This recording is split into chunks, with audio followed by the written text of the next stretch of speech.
मी मगाशीच सांगितलं की कुठलंही ऑपरेशन टायगर हे राज्यात होत नाही।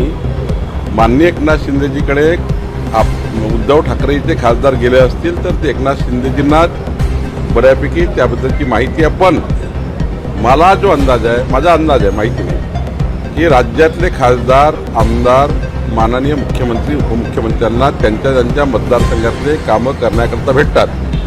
उद्धवजीकडे काही खासदार एकनाथजीला भेटले असतील, देवेंद्रजीला भेटले असतील, काही माझ्याकडे येतात। याचा अर्थ असा नाही की ते ऑपरेशन टायगर होणार आहे ना ऑपरेशन काही अजून होणार आहे। मला याच्यातलं काही असं वाटत नाही। मला वाटतं की विकासाच्या कामाकरता एकामेकाशी चर्चा होत असतं, भेट होत असतं, एकत्रित आपण बसतो।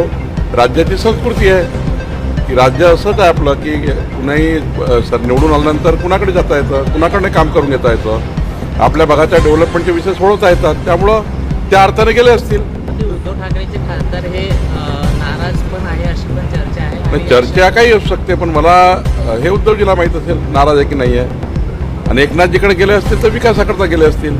तर मला असं वाटतं राज्यामध्ये असं ऑपरेशन टायगर वगैरे फार काही मला वाटतं झालेली जी आता जवळीक वाढलेली आहे खासदारांची शिंदेसोबत। नाही, असं आहे की ते जवळीक सर्वांशीच आहे।